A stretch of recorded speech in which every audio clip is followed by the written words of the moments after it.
अस्सलाम students. Mechanism of cellular respiration के बारे में इस लेक्चर में हम पढ़ेंगे, ठीक है जी। तो इससे पहले आप पढ़ चुके हैं बच्चे फोटोसिंथेसिस का, जिस तरह आपने मैकेनिज्म पढ़ा था उसमें दो किस्म के रिएक्शन पढ़े थे, लाइट रिएक्शन पढ़े थे, डार्क रिएक्शन पढ़े थे।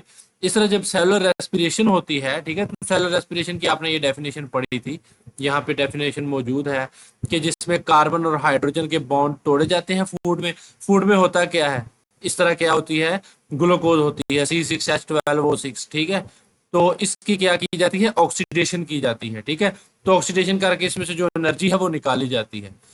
तो सेलुलर रेस्पिरेशन में क्या होगा कि जो ग्लूकोज की ऑक्सीडेशन होगी, ठीक है, वो की जाएगी।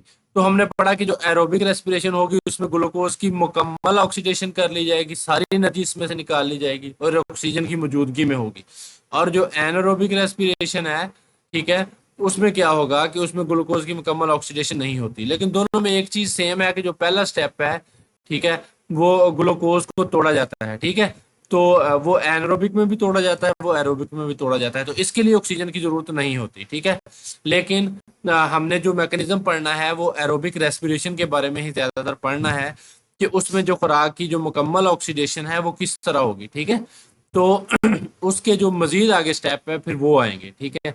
मिसाल के तौर पर मैकेनिज्म ऑफ सेलुलर रेस्पिरेशन, ये जो तीन रिएक्शन होंगे तीन किस्म के, उनमें कंप्लीट होगी।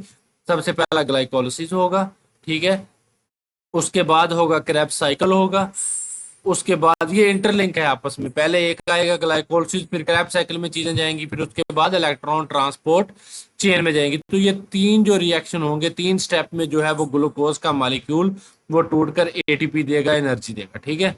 तो इनके बारे में अलग अलग पढ़ते हैं हम। तो ये देखें बच्चे, ये लॉन्ग क्वेश्चन के तौर पर आता है, ठीक है। तो ये तीनों जो स्टेप है मैं इसको एक ही लेक्चर में कंप्लीट करूंगा ताकि आपको दूसरे जो लेक्चर हैं वो ढूंढने की जरूरत ना पड़े। तो ये लॉन्ग क्वेश्चन के तौर पर आता है, इसमें शॉर्ट भी आते हैं, जो भी चीजें होंगी हम साथ साथ स्टडी करेंगे, ठीक है। तो for the study of all the reactions of cellular respiration, cellular respiration के तमाम जो है रिएक्शन उनको स्टडी करने के लिए we will go into the mechanism of aerobic respiration, ठीक है।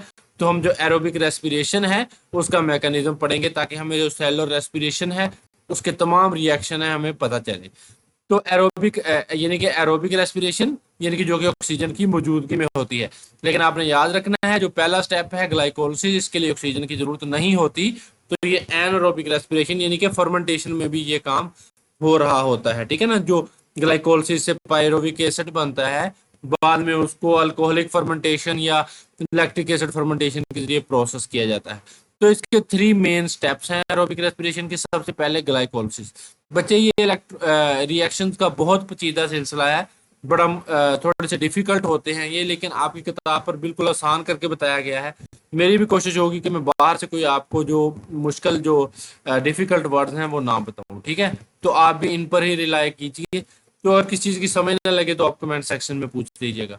तो ये सबसे पहला स्टेप है। In the first step the glucose molecule. अब देखें बच्चे, जो ग्लूकोज मॉलिक्यूल है वो 6 कार्बन होते हैं ना, जिसका फार्मूला होता है C6H12O6, ठीक है ना। यहाँ पे लिखा इस तरह जा रहा है C6H12O6 मैंने लिखा है, ठीक है। तो ये 6 कार्बन है, कार्बन कितने हैं, C6, ठीक है। तो 6 कार्बन वाला मॉलिक्यूल है, इसको तोड़ा जाता है, ब्रोकन, इसको तोड़ना है। देखिए बच्चे, ग्लाइकोलिसिस का मतलब क्या है, मैंने आपको जब ये लेक्चर हमने शुरू किए थे, बुक शुरू की थी, मैंने बताया था कि आप रट्टेबाजी से बचने के लिए आप अल्फाज के जो मतलब हैं, जो वर्ड्स के मीनिंग है, उन पर गौर करेंगे तो आप परेशान नहीं होंगे, ठीक है।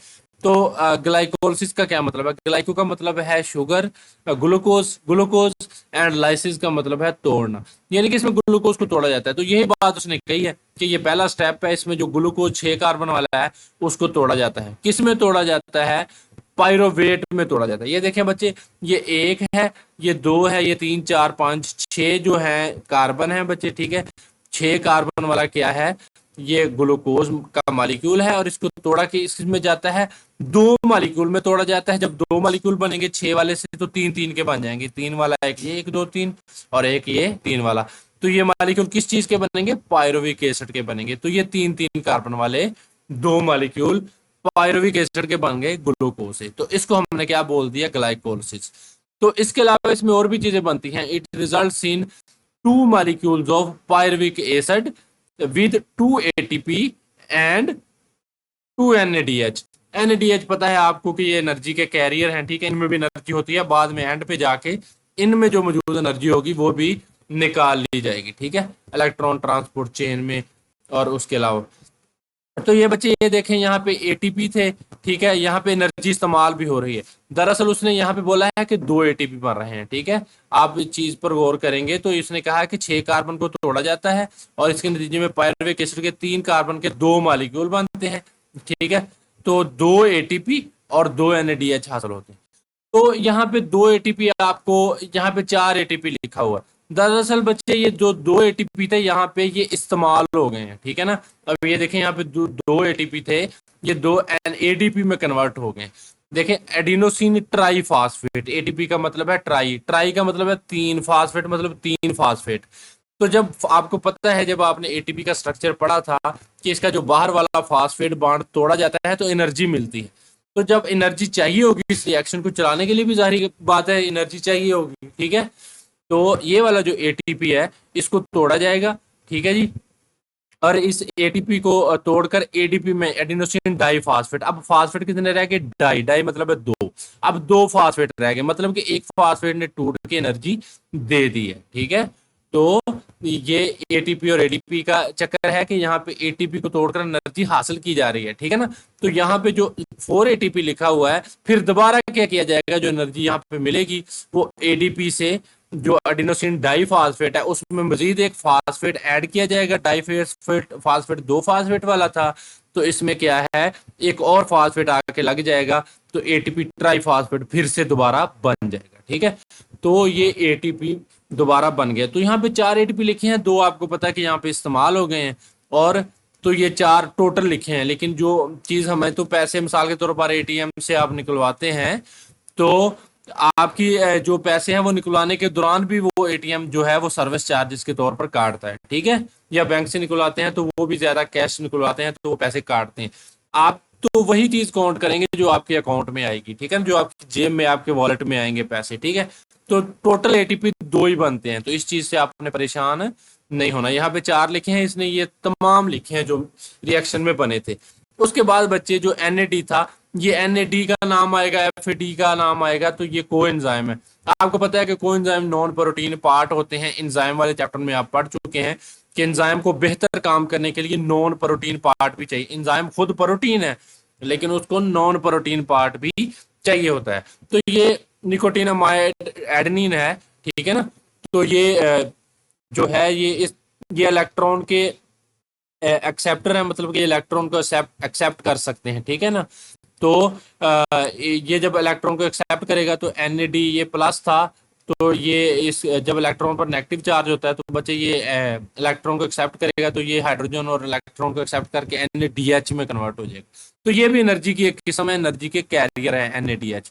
तो ये क्या बन गया, 2 NADH के मालिक्यूल बन गए बच्चे ग्लाइकोलिसिस में, और 2 क्या बन गए, एटीपी के मालिक्यूल बन गए। तो ये है सारा ग्लाइकोलिसिस के, जिसमें ग्लूकोज का मालिक्यूल तोड़ा जाता है पायरुविक एसिड के 2 मालिक्यूल में। ग्लूकोज 6 कार्बन वाला था, पायरुविक एसिड के 3-3 कार्बन वाले फिर 2 आएंगे, और 2 क्या बनेंगे, एटीपी बनेंगे इसमें, ठीक है।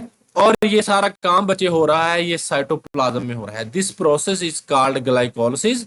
ग्लाइकोलिसिस की डेफिनेशन भी पूछ ली जाती है, ठीक है, अलग से शॉर्ट क्वेश्चन में। And it occurs in cytoplasm. तो ये सेल का जो साइटोप्लाज्म होता है बच्चे, उसमें ये हो रहा होता है। तो oxygen is not required for glycolysis. Glycolysis के लिए ऑक्सीजन की जरूरत नहीं होती है, मैं पहले बता चुका हूं। तो इसकी यही वजह है कि इट आल्सो अकर, ये होता है इन एनारोबिक रेस्पिरेशन। तो ये एनारोबिक रेस्पिरेशन में भी होता है, ठीक है। तो ये साइटोप्लाज्म में होता है और ग्लाइकोलिसिस के लिए ऑक्सीजन की जरूरत नहीं होती, इसलिए ये अमल एनारोबिक रेस्पिरेशन में भी होता है। तो ये था बच्चे ग्लाइकोलिसिस वाला। उसके बाद बच्चे आ गई बात क्रेब्स साइकिल की, ठीक है। अगर ऑक्सीजन मौजूद हुई, इसने यही बात की है, when oxygen is available the molecules of pyruvic acid move from cytoplasm. अब ये ग्लाइकोलिसिस साइटोप्लाज्म में हो रही थी, तो ये जो पायरुविक एसिड है ये साइटोप्लाज्म से मूव करेगा मैट्रिक्स ऑफ माइटोकॉन्ड्रिया। अब जो अगले रिएक्शन है वो माइटोकॉन्ड्रिया के मैट्रिक्स में होंगे।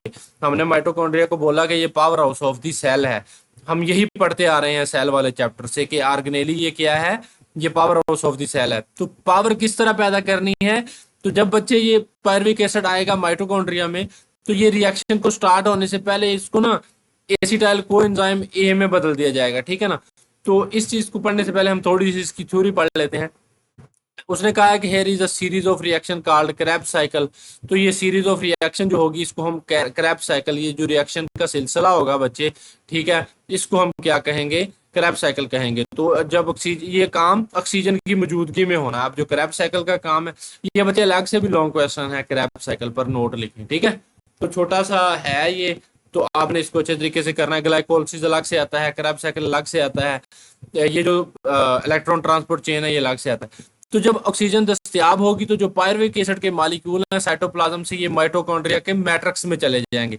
जो ग्लाइकोलिसिस थी वो साइटोप्लाज्म में हुई, ठीक है, ग्लाइकोलिसिस का अमल, पायरुविक एसिड बना, ये सारा कुछ किस में हुआ, साइटोप्लाज्म में। अब सारा काम आगे कहाँ होगा, माइटोकॉन्ड्रिया के मैट्रिक्स में, क्रेब्स साइकिल, ठीक है। तो ये सीरीज ऑफ रिएक्शन है, ठीक है, ये रिएक्शंस का एक सिलसिला है। इसको एक बरतानवी केमिस्ट था बच्चे, हैंस क्रेब्स था, उसने दरियाफ्त किया था, ठीक है, इसलिए उसके नाम पर ही इसको क्रेब्स साइकिल बोलते हैं। तो ये नाम इंपॉर्टेंट है। ये मिसाल के तौर पर who discovered the Krebs cycle, किसने डिस्कवर किया, तो British scientist sir Hans Kreb, ठीक है, ये एमसीक्यूज भी है। Before Kreb cycle the each pyruvic acid is converted into acetyl coenzyme A. देखें बच्चे, जब क्रैब साइकिल शुरू होना है, ठीक है ना, क्रैब साइकिल के शुरू होने से पहले अब ये देखें, ये पायरुविक एसिड आ गया, ठीक है ना, अभी क्रैब साइकिल शुरू नहीं हुआ, ये 3 कार्बन वाला कंपाउंड है, आपको पता है, ठीक है। तो यहाँ पे कुछ चीजें बनेंगी, जो कोएंजाइम ए होगा, ठीक है, यहाँ पे आएगा, और उसके बाद इसको क्या किया जाएगा, इसको 2 कार्बन वाले एक कोएंजाइम ए में कन्वर्ट किया जाएगा, एसिटाइल कोएंजाइम ए बोलेंगे। यानी कि अभी ये वाला जो साइकिल है ना बच्चे, ये स्टार्ट नहीं हुआ, साइकिल तो यहाँ से बेसिकली स्टार्ट हो रहा है, ठीक है, यहाँ से साइकिल स्टार्ट हो रहा है ये वाला। तो लेकिन अभी ये साइकिल स्टार्ट नहीं हुआ, अभी ये पायरुविक एसिड था जो 3 कार्बन वाला ग्लाइकोलिसिस के अमल के दौरान बनकर आया है, कोएंजाइम ए के यहाँ पे मिलेगा, यहाँ पे कार्बन डाइऑक्साइड भी रिलीज होगी, जो NAD होगा, ठीक है, वो इलेक्ट्रॉन को एक्सेप्ट करेगा और NADH में तब्दील होगा। तो यहाँ पे जो कुछ चीजें बनेंगी, ठीक है। तो पायरुविक एसिड का जो एक मॉलिक्यूल है जो 3 कार्बन वाला है, ठीक है, वो 2 कार्बन वाले एसिटाइल कोएंजाइम में जो है वो कन्वर्ट होगा। तो इससे आगे एनर्जी ली जाएगी, ठीक है ना। तो एनर्जी जो आगे बननी है वो एसिटाइल कोएंजाइम ए ने आगे जाके बनानी है। तो इससे पहले जो है वो कुछ नहीं है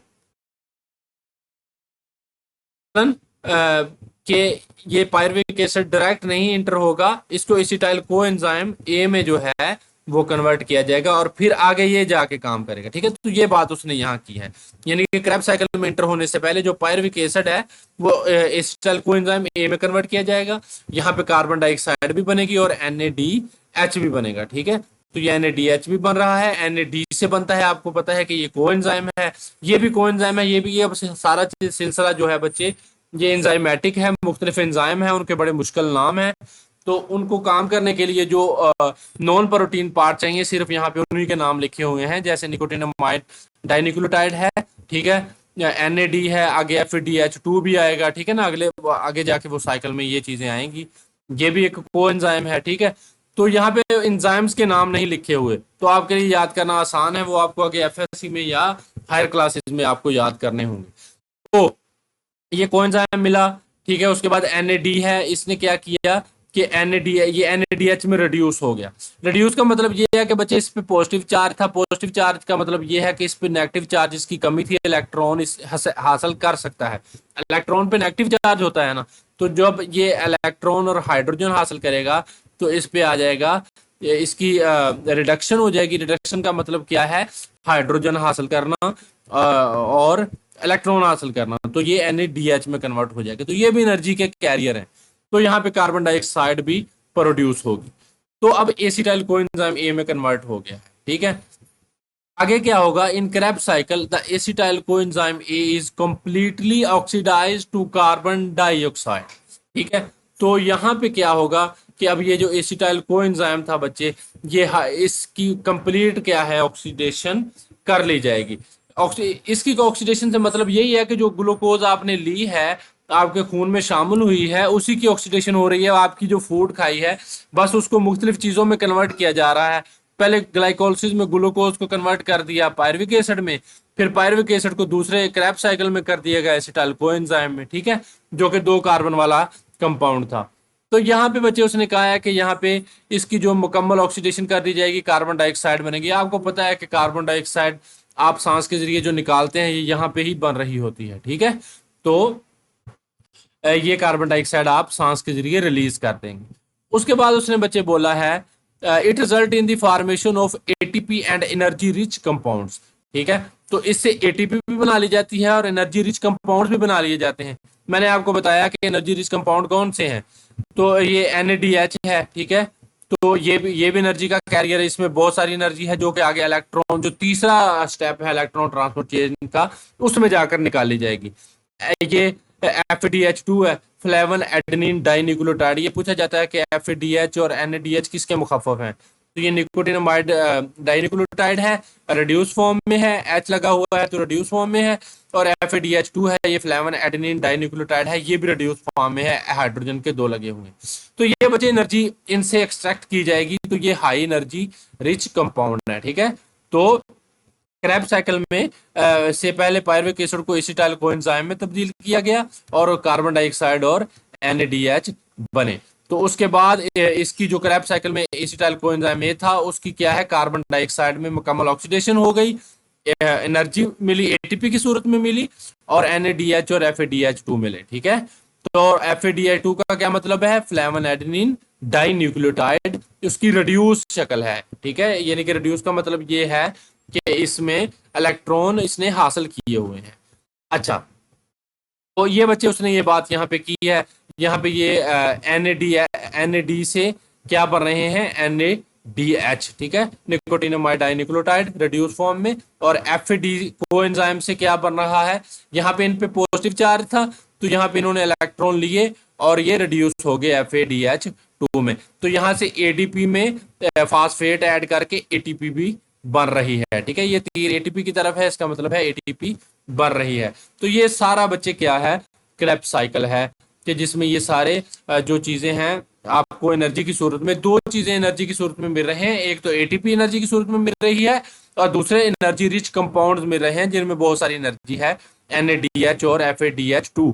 और इनकी एनर्जी को अगले स्टेप में इलेक्ट्रॉन ट्रांसपोर्ट चेन में जाकर बच्चे निकाल लिया जाएगा, ठीक है। तो ये आपका था क्रेब्स साइकिल। अब तीसरा जो बच्चे आपका जो एरोबिक रेस्पिरेशन का जो स्टेप है, ठीक है, दरअसल एरोबिक रेस्पिरेशन का ये दूसरा ही है, ठीक है ना। ग्लाइकोलिसिस था जो वो एनारोबिक में भी होता है, ठीक है।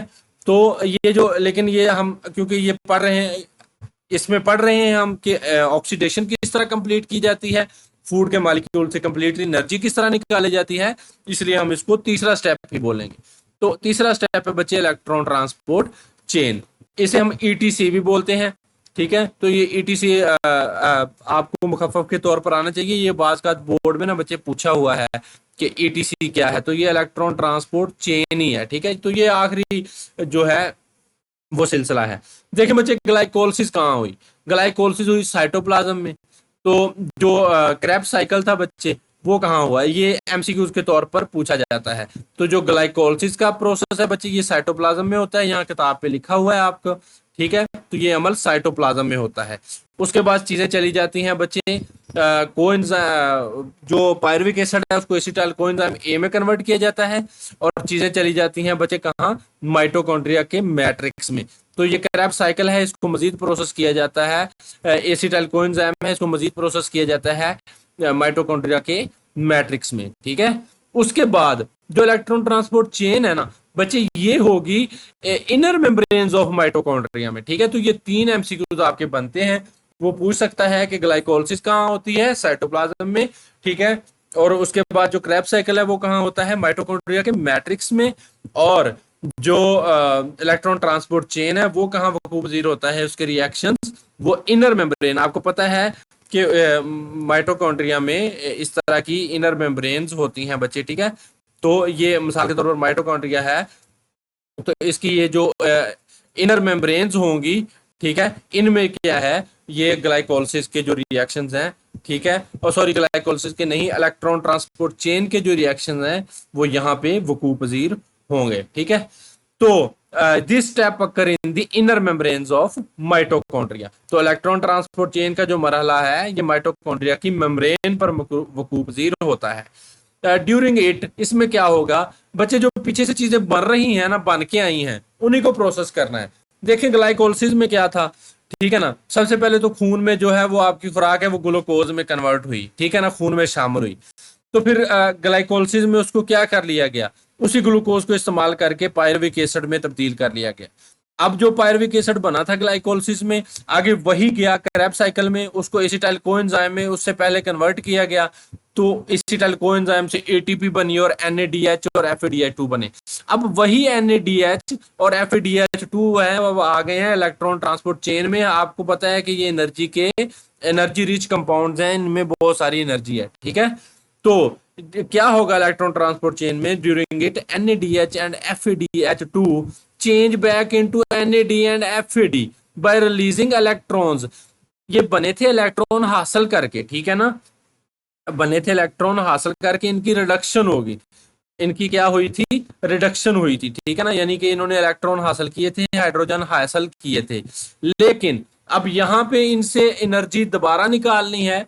जैसे मिसाल के तौर पर बच्चे ADP में फास्फेट एनर्जी ऐड करें तो ATP बन जाती है। इसी तरह अगर ATP इसमें से निकाल दें हम, तो एनर्जी निकाल लें ATP से, तो दोबारा ADP बन जाता है। इसी तरह ये NADH है और FADH2 है कि इनमें आप हाइड्रोजन डाल देंगे तो ये एनर्जी एक किस्म की स्टोर हो जाएगी इनमें। तो जब आप इनमें से हाइड्रोजन निकालेंगे तो ये दोबारा क्या है, इनमें से एनर्जी आपको मिल जाएगी। अब इनमें मौजूद एनर्जी पैक है, समझ लें आप। ठीक है, तो एनर्जी निकालेंगे तो ये NAD में कन्वर्ट हो जाएंगे, और ये FADH2 है, ये दोबारा FAD में कन्वर्ट हो जाएगा, दोबारा ये कोएंजाइम बन जाएंगे। ये फिर आगे रिएक्शन में मजीद इनका जो है इस्तेमाल होता रहेगा। ठीक है, तो ये दोबारा कोएंजाइम की शक्ल में वापस आ गए। During it NADH and FADH change back into NAD and FAD, यानी कि NADH है ये NAD में उसने कहा कन्वर्ट हो गया बाय रिलीजिंग इलेक्ट्रॉन, और FADH2 था जो ये FAD में हो गया। ठीक है, तो इन्होंने हाइड्रोजन आयन और इलेक्ट्रॉन जो इनमें थे, जो इन्होंने लिए थे पहले, वो अब रिलीज कर दिए हैं और हमें क्या मिल गई है, एनर्जी। तो यहाँ देखें आपको ये एनर्जी मिल रही है। ठीक है, तो ये ATP की सूरत में FADH2 ने भी एनर्जी दी और NADH ने भी एनर्जी दी, और खुद ये किस में बदल के, NAD में। ये इलेक्ट्रॉन रिलीज करते हैं। ठीक है, the release electron pass through an electron transport chain. तो ये जो इलेक्ट्रॉन जब ये रिलीज करते हैं, हमने कहा कि ये हाइड्रोजन और इलेक्ट्रॉन रिलीज करते हैं, तो क्या होता है उन रिलीज इलेक्ट्रॉन के साथ, उसने कहा है कि release electron pass through an electron transport chain and release energy. दरअसल ये इलेक्ट्रॉन क्या होते हैं, जब ये गुजरते हैं इस इलेक्ट्रॉन ट्रांसपोर्ट चेन से तो एनर्जी को रिलीज कर देते हैं। This energy is used to make ATP। तो इस जहां से इन्होंने ये एनर्जी निकाली थी, इसको इस्तेमाल करके ये वाली क्या बना ली गई, ATP। तो बच्चे आपको पता है कि ATP ही तो मेन चीज है, एडिनोसिन ट्राइफॉस्फेट। सेल एनर्जी लेता ही ATP की सूरत में है। ठीक है, तो ये FADH2 से भी बनी और यहां से भी बनी। एट द एंड पे बच्चे क्या होगा, जब एंड होगा रिएक्शन का of electron transport chain, electrons and hydrogen ions combine with oxygen and form water. तो जब एंड होगा तो जो इलेक्ट्रॉन और हाइड्रोजन थे जो इन्होंने रिलीज किए थे NADH FADH2 ने, ठीक है, वो ऑक्सीजन के साथ, देखें आपने ऑक्सीजन भी तो इनकी होगी ना। पिछले स्टेप में हमने पढ़ा कि कार्बन डाइऑक्साइड रिलीज हो रही है, हम फेफड़ों के जरिए रिलीज कर रहे हैं। ठीक है, मैंने आपको बताया। तो जो ऑक्सीजन है वो भी तो हम ले रहे हैं ना। तो जो ऑक्सीजन हमने ली होगी बच्चे, उसने कहा है कि वो मिलेगी इलेक्ट्रॉन और ये जो हाइड्रोजन इन्होंने रिलीज किए थे FADH2 ने, NADH ने, ये और ऑक्सीजन मिलेगी, और क्या बन जाएगा बच्चे, हाइड्रोजन और ये मिलेंगे, और ऑक्सीजन तो क्या बना देंगे, H2O, यानी कि वाटर के मालिक्यूल भी बन जाएंगे। तो ये था बच्चे सारा चक्कर कि खुराक की एरोबिक रेस्पिरेशन है जो वो किस तरह आपको एनर्जी देती है। ठीक है, तो ये तीनों स्टेप में हमने पढ़ लिया है, ग्लाइकोलिसिस में, क्रेब्स साइकिल में और इलेक्ट्रॉन ट्रांसपोर्ट चेन में। तो ये सारी चीजें मैंने आपको बच्चे बता दी हैं, उर्दू मीडियम के लिए भी बता दिया है और इंग्लिश मीडियम के लिए भी बता दिया है। तो ये आपने लॉन्ग के तौर पर करना है और अच्छे से करना है बच्चे। अगर आपको किसी चीज़ की समझ नहीं आई तो आप कमेंट करके पूछ सकते हैं, मैं आपको वहाँ भी बता सकता हूँ। चलें बच्चे, बहुत शुक्रिया। अल्लाह हाफिज़, अगले लेक्चर में मिलते हैं।